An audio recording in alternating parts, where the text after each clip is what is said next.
लोग हजारों वर्ष तक तपस्या कर रहे थे, भगवान नहीं मिले, और ध्रुव जी को 5 महीने में मिल गए। जैसे 5 महीने में भगवान मिले ध्रुव जी को, तो सब संत अपना झोला उठा करके चले गए अपने घर। किसी ने पूछा, अरे कहां? बोले भगवान तो बड़े स्वार्थी हैं, भगवान तो ऊंच नीच देखते हैं। बताओ, ध्रुव को 5 महीना में मिल गए, हम यहाँ 5000 साल से यहाँ इतने सारे संत लगे हुए हैं, अभी तक ठाकुर जी नहीं मिले, उसको 5 महीने में मिल गए। इसका मतलब क्या है?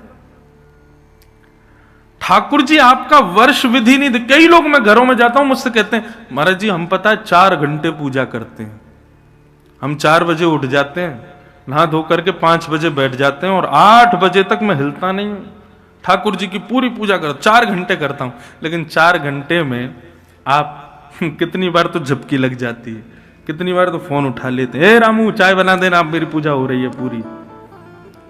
ऐसे 4 घंटे का क्या फायदा है?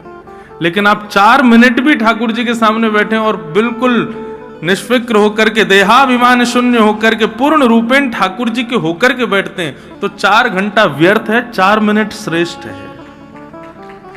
उद्देश्य उसकी पवित्रता।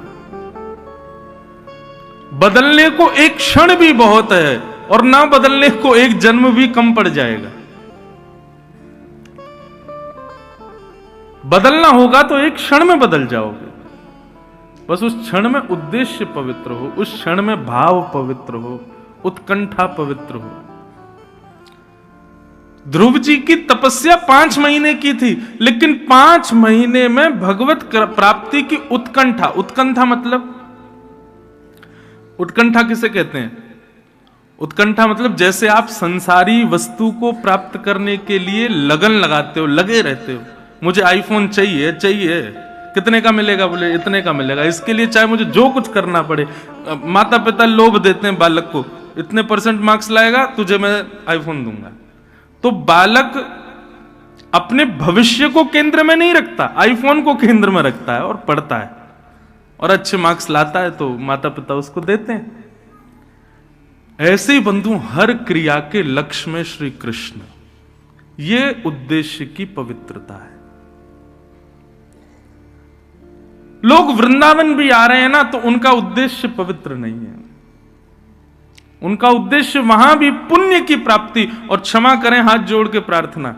ये ऐसा नहीं सोचना ये महाराज जी हमको आज डांट रहे हैं क्या। डांट वांट नहीं रहा हूं मैं, तो केवल एक बात बता रहा हूं, सबको बता रहा हूं, जो लोग आस्था पर भी सुन रहे हैं या भक्ति पथ लाइव पे भी, यूट्यूब पे, सबको कह रहा हूं, उद्देश्य अपना पवित्र रखो। आप कोई भी क्रिया करिए, फिर वो क्रिया लाभकारी होगी।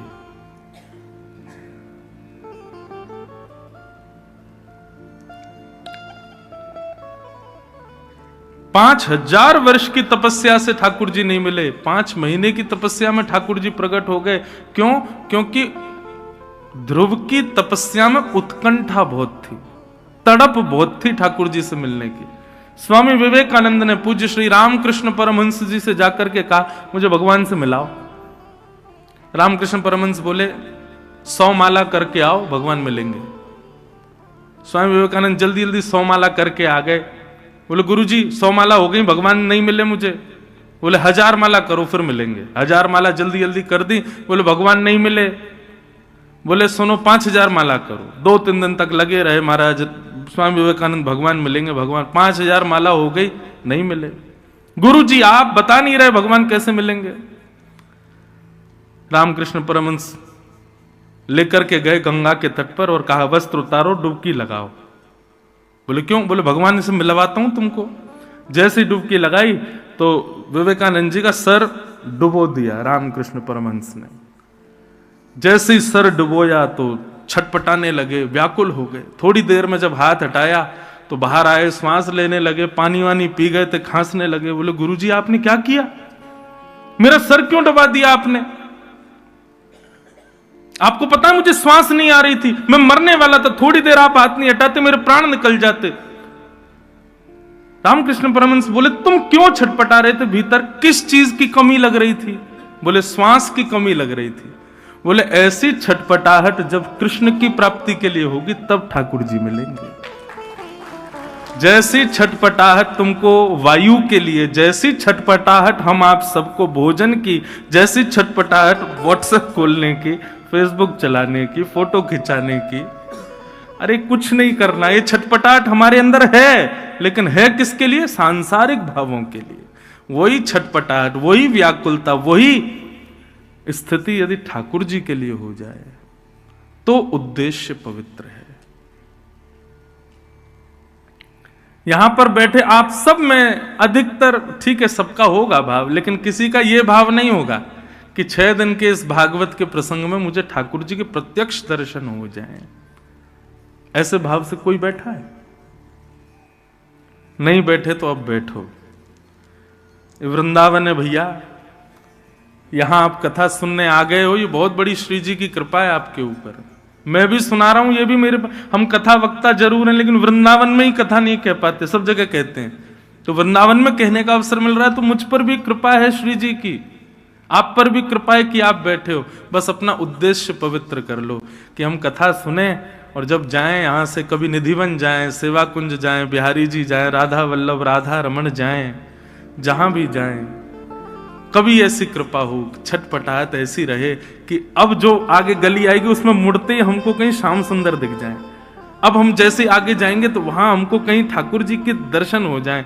अब जैसे ही हम ये रिक्शा से उतरें तो वहां श्री जी की कोई झलक दिख जाए। ऐसी छटपटाहट, ऐसी उत्कंठा हृदय में होनी चाहिए वृंदावन आए हो तो।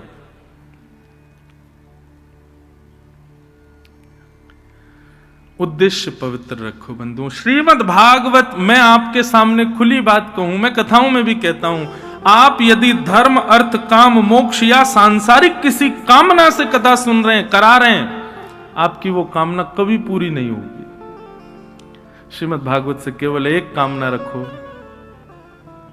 और वो क्या है? इस त्रिभंग ललित श्याम सुंदर हमें प्राप्त हो जाए, बस और कुछ नहीं चाहिए। निश्चित मानिएगा, हमारी बात पर विश्वास कर लीजिएगा, अन्य भाव आपके पूर्ण नहीं होंगे, लेकिन ठाकुर जी की प्राप्ति के लिए आपने एक कथा भी यदि श्रवण की तत्परता से, तो 7 दिन के अंदर ठाकुर जी की एक झांकी कहीं ना कहीं दिख जरूर जाएगी। और बता दें कैसे दिखेगी। सबसे पहले ठाकुर जी जब मन बनाते हैं किसी से मिलने का तो स्वप्न में आते हैं। सबसे पहले स्वप्न में दर्शन होता है ठाकुर जी का। स्वप्न में ठाकुर जी दिख जाएं, किसी से शेयर नहीं करना, किसी को बताना नहीं, कुछ नहीं, बस अपने हृदय में ही रखो, प्रसन्न हो जाना। हाँ, ठाकुर जी स्वप्न में आ गए, इसका मतलब ठाकुर जी हमको चुन चुके हैं मिलने के लिए। अब हमको और प्रयास करना है कि बस ये स्वप्न के ठाकुर जी प्रत्यक्ष आ जाएं। स्वप्न दर्शन के बाद अनुभव होगा, अनुभूति होगी, ऐसा लगेगा कि यहां ठाकुर जी हैं, यहां ठाकुर जी हैं। कोई पत्थर देखोगे उसकी आकृति में ठाकुर जी, बादल देखोगे तो उसकी आकृति में ठाकुर जी। हम हवाई जहाज में जब बैठते हैं तो खिड़की वाली सीट पे ही बैठता हूं, तो हमारे पंडित जी बोलते हैं, महाराज जी आप 5000 बार बैठ चुके हो, फिर भी खिड़की पे ही क्यों बैठते हो? मैंने कहा मैं बादलों की आकृति देखता हूं, कभी कभी ठाकुर जी दिख जाते हैं। उस आकृति में कभी कभी ऐसा लगता है शाम शाम कहीं दिख जाएं, इसलिए खिड़की की तरफ बैठता हूं कि आकृतियां वो देखता रहूं। हमारी हर स्थिति, हर भाव ऐसे हो जाए बंधुओं कि नकारात्मकता कहीं ना रहे। घर से निकलते छींकते हैं तो लोग पानी देते, पानी पियो, अशुभ है। नहीं, वैष्णवों के लिए कुछ अशुभ नहीं होता। जिसके चित्त में ठाकुर जी हैं उसके लिए सब चीज भावुक है, सब चीज अच्छी है। मीराबाई ने ब्याह के बाद कभी श्रृंगार नहीं किया, एक दिन श्रृंगार करके आई, परम सुंदर श्रृंगार किया, और उसी दिन उनके पति की मृत्यु हो गई। लोग कहने लगे ये अशुभ है, आज श्रृंगार किया तो आज पति नहीं प्राण त्याग दिए। पर नहीं, वैष्णव की कोई भी क्रिया अशुभ नहीं होती। सांसारिक व्यक्ति की हर क्रिया में भय बना रहता, कुछ गड़बड़ी ना हो जाए, कुछ अशुभ ना हो जाए, कुछ गलत ना हो जाए। वैष्णव की कोई क्रिया गलत नहीं होती, उसकी हर क्रिया में सकारात्मकता होती। इसलिए भैया और कोई उद्देश्य मत रखो, श्रीमद् भागवत जी से एक ही चीज मांगो कि बस हमको ठाकुर जी मिल जाए। 2024 का एक ही प्रण ले लो, आप कहीं भी जाओ, कुछ भी मांगो, कुछ भी करो, जो भी आपके मन में है। पर अब 2024 में हमारी कई एक बात मानना, किसी भी तीर्थ में जाओ, धाम में जाओ, कोई अनुष्ठान कराओ, संकल्प करो, कुछ भी करो, हर जगह एक ही कामना करो, बस श्याम सुंदर हमको मिल जाए, एक बार मिल जाए, ठाकुर जी हमको एक बार दर्शन दे दें बस। तो स्वप्न दर्शन, फिर अनुभव दर्शन, अनुभूति होगी, आकृतियां कुछ भी होंगी, आपको दिखेगा कि नहीं ये तो ठाकुर जी हैं, ये देखो ना ऐसा लग रहा है कि श्याम सुंदर खड़े हैं, बंशी बजा रहे हैं, ऐसी आकृतियां दिखेंगी। और तीसरा होगा प्रत्यक्ष दर्शन, ठाकुर जी आके सामने खड़े ही हो जाएंगे, फिर आंखें मीड़ना, नोचना, देखना कि हाँ नहीं मैं उठा ही हुआ हूं, ठाकुर जी खड़े सामने। स्वप्न दर्शन प्रथम सिद्धि है भगवत प्राप्ति की। तो बस उद्देश्य शुद्ध रखो। श्याम सुंदर सदा हमको प्यारे रहें, हम उन्हीं के रहें, वो हमारे रहें। श्याम सुंदर सदा हमको प्यारे रहें, हम उन्हीं के रहें, वो हमारे रहें। श्याम सुंदर सदा हमको प्यारे रहें, हम उन्हीं के रहें, वो हमारे रहें। श्याम सुंदर सदा हमको प्यारे रहें, हम उन्हीं के रहें, वो हमारे रहें। हम उन्हीं के रहें, वो हमारे रहें। हम उन्हीं के रहें, वो हमारे।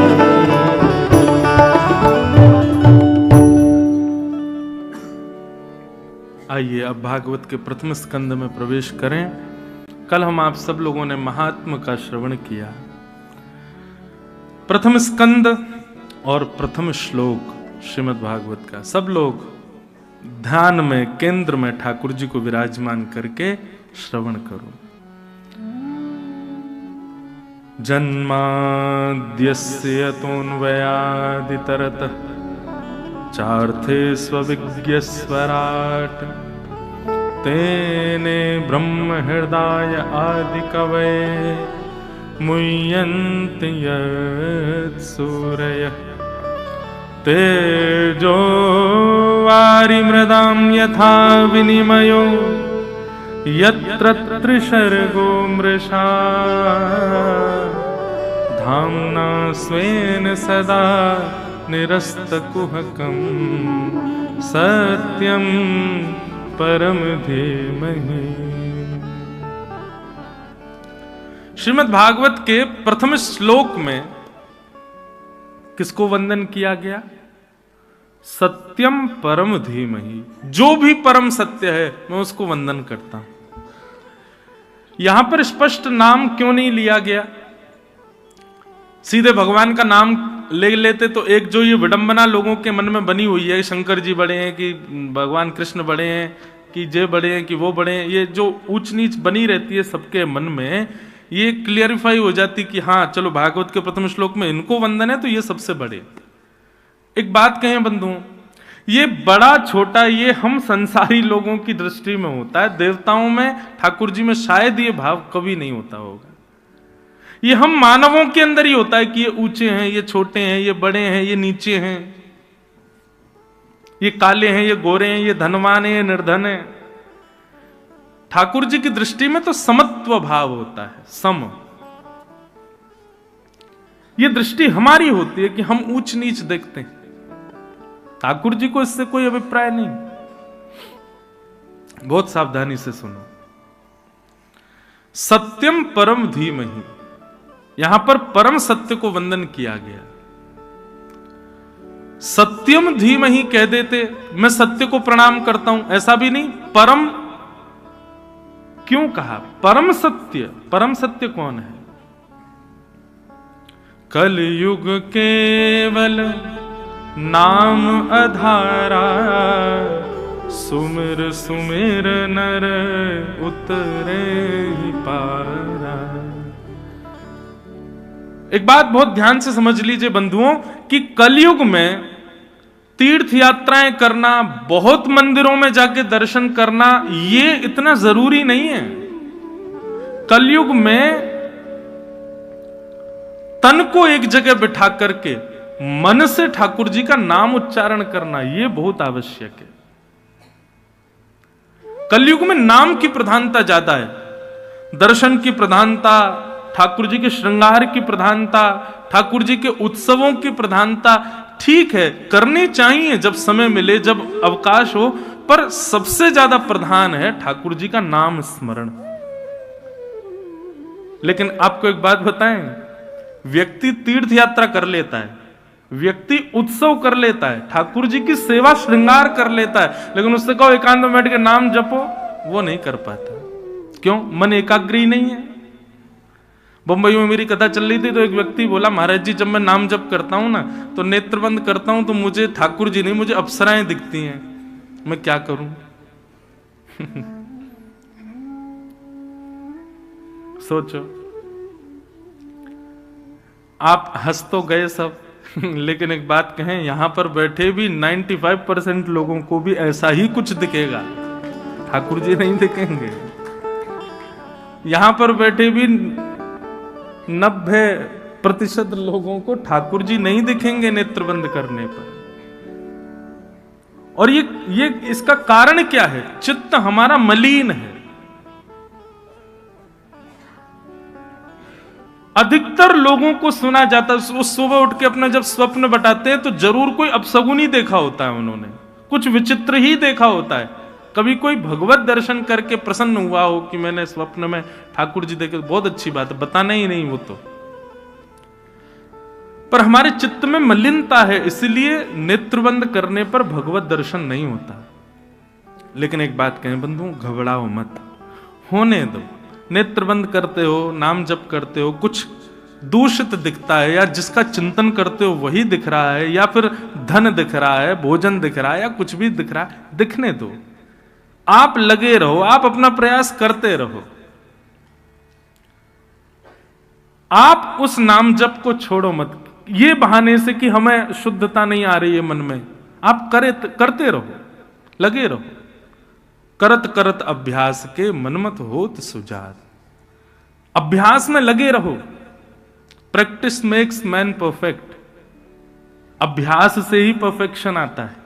आप अभ्यास कीजिए। ये कली का प्रभाव है। कलयुग नहीं चाहता कि हम भजन करें, इसलिए कली दूषित विचार हृदय में प्रकट कर देता है। परंतु आप लगे रहो, लगे रहो, लगे रहो, लगे रहो, तो कली भी समझ जाएगा हम चाहे कितना भी कर लें, ये रुकने वाला नहीं है। तो एक समय कली आपके आगे हाथ जोड़ देगा और उसके बाद अपने आप पवित्र विचार आने प्रारंभ हो जाएंगे। और ये होगा ही, सबके साथ होगा। 10 बार, 15 बार, 20 बार ध्यान में अपवित्रता आएगी। उसको पवित्र करने के साधन क्या है? सत्संग। सत्संग का मतलब किसे कहते हैं? सत्संग कोई प्रवचन करे और आप बैठ के सुनो, ये सत्संग है? नहीं। सत्संग के बहुत सारे रूप हैं। सद व्यक्ति का संग सत्संग, सद भोजन का संग सत्संग। आप क्या खाते हैं, क्या पहनते हैं, क्या पीते हैं, किसके संग रहते हैं, कैसी जगह जाते हैं, ये सब सत्संग कहलाता है। मुझसे किसी ने कहा, महाराज जी आप धोती ही क्यों पहनते हैं, बगलबंदी ही क्यों पहनते हैं, तिलक क्यों लगाते हैं? यह रूप धारण करना भी सत्संग है।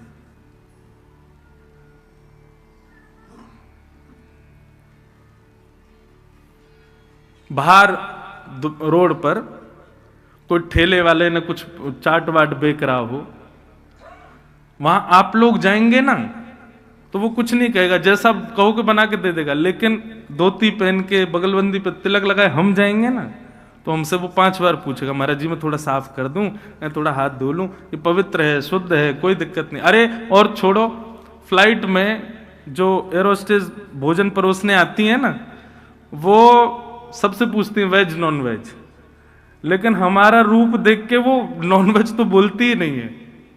वो पूछेगी महाराज आप तो वेज ही लेंगे ना, वेज में भी जैन लेंगे। मैंने नहीं, हमें चाहिए ही नहीं कुछ भी। उसको कैसे पता कि मैं अपवित्र नहीं खा सकता? मेरे स्वरूप ने बताया। तो ये स्वरूप भी सत्संग है। आप कैसे स्थानों पर जाते हैं, कैसे लोगों के संग बैठते हैं, उनसे क्या वार्ताएं करते हैं, यह भी सत्संग कहलाता है। केवल किसी का प्रवचन सुनना मात्र सत्संग नहीं है। यह सत्संग की प्रारंभिक सीढ़ी हो सकती है, परंतु आपकी पूरे दिन की दिनचर्या भी सत्संग को दर्शाती है। वस्त्र भी सत्संग है, वेश भी सत्संग है। मीराबाई कहती है ना, हम लोग श्रृंगार करते हैं, किस लिए करते हैं? हम सजते हैं, साड़ी पहनते हैं, कुर्ता पहनते हैं, कुछ भी पहनते हैं, गले में हार पहनते हैं, कानों में कुंडल लगाते हैं, किस लिए? परफ्यूम लगाते हैं ताकि 4 लोग हमसे पूछें भाई साड़ी कहाँ से ली, कुर्ता कहाँ से लिया, कुंडल बड़े बढ़िया, आपके गले का हार बहुत सुंदर, परफ्यूम कौन सा लगाया। हम दूसरे को रिझाने के लिए ही पूरी क्रिया करते हैं। तो मीराबाई कहती हैं, जिन भेषा मारो सावरो रीझे, जिन भेषा मेरो गिरधर रीझे, मैं सो ही भेष धरूंगी, हो बाला सो ही भेष धरूंगी, हो मैं बैरागन। वृंदावन में आप लोग घूम रहे हो 2 दिन से, देखो यहां के लोग कैसे रहते हैं। तिलक लगा के घूमेंगे, धोती पहनेंगे, इतनी सर्दी है फिर भी धोती में रहेंगे। कई लोगों के नियम है वो पादुका नहीं पहनते, नंगे पांव घूमेंगे। क्यों? क्योंकि उनकी वेशभूषा में भी आपको रिझाना श्रेष्ठ नहीं है। वो इसीलिए ऐसे बन के घूम रहे हैं कि बिहारी जी हमसे प्रसन्न रहे। ये श्रृंगार बिहारी जी का है, ये श्रृंगार राधारमण लाल के लिए, ये श्रृंगार श्री राधा वल्लभ जी को खुश करने के लिए। संसार के लोगों को भले ही तुम्हारे तिलक से पीड़ा हो, तिलक लगाए कलकत्ता में घूमो, तिलक लगाए दिल्ली में घूमो, 4 लोग टोक देंगे, लेकिन वृंदावन में कोई नहीं टोकेगा। क्यों? वृंदावन में किया गया श्रृंगार भी ठाकुर जी की प्रसन्नता के लिए, तो वह श्रृंगार भी आपका सत्संग बन जाता है। तो मन की शुद्धता यदि चाहिए तो उसके लिए श्रृंगार हो, आहार हो, विचार हो, पहनावा हो, उठना बैठ, सबकी शुद्धता करना बहुत जरूरी है। आप कहीं भी दुकान से पैकेट खरीद के फाड़ के खा लोगे, संत क्यों नहीं खा रहा है, कोई वैष्णव क्यों नहीं खा रहा है? क्योंकि उसको पता है कि इस आहार के सेवन से मेरा मन मलिन होगा। संत महापुरुष तो अपना जल भी संग लेके चलते हैं, वो बाहर का जल भी नहीं पीते। क्यों? जल पीने से, जैसा खाओ अन्न वैसा होवे मन, जैसा होवे मन वैसे होवे विचार, जैसे होवे विचार वैसी होवे क्रिया, जैसी होवे क्रिया वैसी होवे गति। तो सत्संग का मतलब केवल किसी सद व्यक्ति को श्रवण करना ये सत्संग नहीं है, अपने आचार विचार को भी शुद्ध करना ये सत्संग है। ये सब सत्संग है। और ये जब क्रिया में आएगा, आपके आचार विचार, पहनाव उड़ाव, खान पान, ये सब शुद्ध होते चले जाएंगे। फिर लगाना आप नेत्र बंद करना, कोई अप्सरा नहीं दिखेगी। फिर तो त्रिभंग ललित श्याम सुंदरी दिखाई देंगे, फिर तो हमारी किशोरी जी दिखाई देंगे, फिर तो ललिता विशाखा ये सखियां दिखाई देंगी। भगवत रसिक जी का एक पद है, आहा बहुत सुंदर भाव है।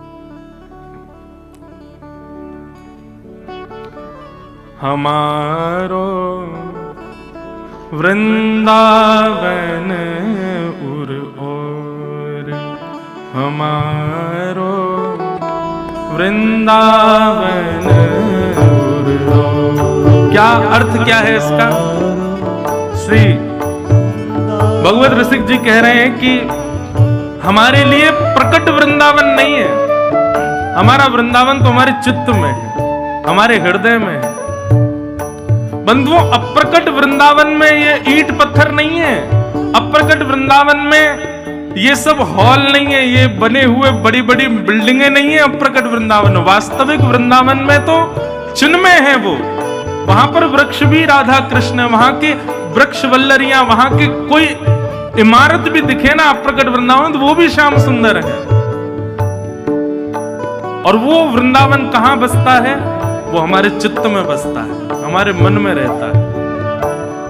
हमारो वृंदावन और हमारो वृंदावन माया काल तहां नहीं व्यापे, माया काल तहां नहीं व्यापे, जहां रसिक सिर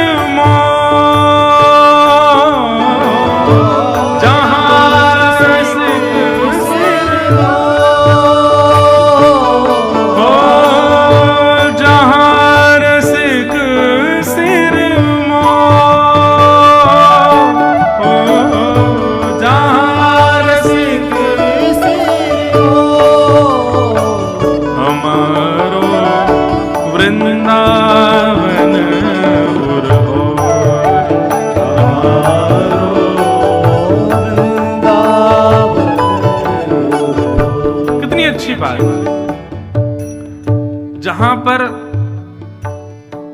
पुलिस खड़ी हो वहां कोई चोरी कर सकता है? नहीं। जहां पर टीचर बैठा हो वहां बच्चे शैतानी कर सकते हैं? नहीं। ऐसे ही हमारे जीवन में जितने भी पाप आते हैं वो मन से आते हैं। यदि उस मन में श्रीधाम वृंदावन विराजमान हो जाए तो कभी कोई पाप आएगा? कभी नहीं आ पाएगा। यहां पर कह रहे हैं माया काल तहां नहीं व्यापे, जहां रसिक शिरमोर।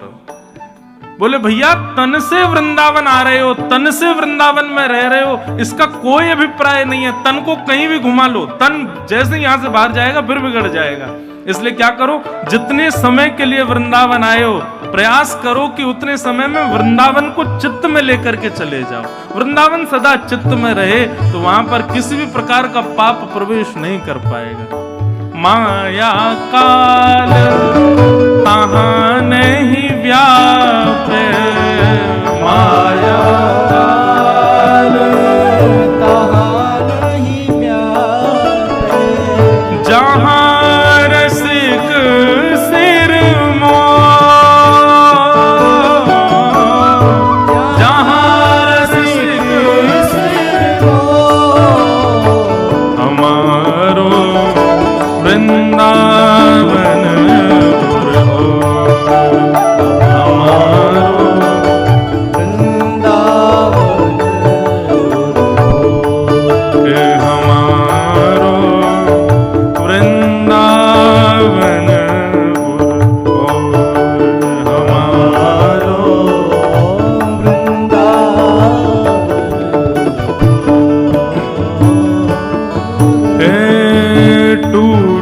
जात सत असत वासना, टूट जात सत असत वासना, मन की